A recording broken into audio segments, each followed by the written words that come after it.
Jsme Brna ST Board a představíme vám naše multifunkční dotykové tabule se systémem Android a Windows. Díky předinstalovaným aplikacím se snadno připojíte třeba na YouTube a spustíte výuková videa. Na tabule o rozměrech 75 nebo 86 palců můžete snadno psát výukovou látku, jak jste zvyklí, vymýšlet herní taktiky na fotbal či basketbal a výukovou hodinu můžete i vyexportovat pomocí tlačítka. Výukový materiál si tak každý stáhne do svého telefonu pomocí QR kódu. Díky interaktivnímu displeji si přizpůsobíte velikost obrazových polí a jednotlivých videí a psacích ploch.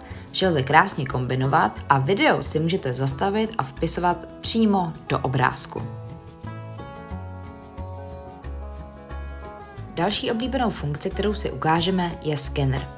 Úplně jednoduše naskenujete zadání na papíře, skener udělá fotografii, tudíž neřešíte světelné efekty a nadále se zadáním jednoduše otáčíte, přibližujete nebo zvýrazňujete, co je potřeba.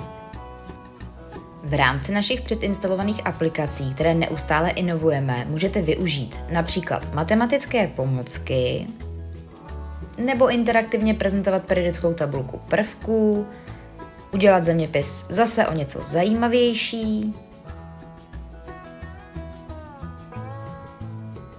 anebo otáčet biologické modely jako prezentované srdce.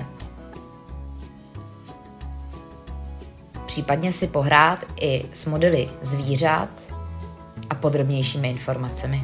I učitelé hudby si přijdou s přepisem not na své. Fyzikáři ocení model elektrického obvodu. Obrazovky si můžete přizpůsobit i v rámci zkoušení dvou žáků najednou, kdy každý bude psát na svou stranu tabule. Mohou používat různé barvy propisek, ale i různé barvy pozadí obrazovky. Prezentování matematických modelů je velmi snadné, stejně jako klasické psaní na tabuli, kdy se ovšem vše propisuje na displeji. Tak kdo chce smazat tabuli? Toto rozhodně není vše, tak nám napište a my vám rádi představíme další funkce.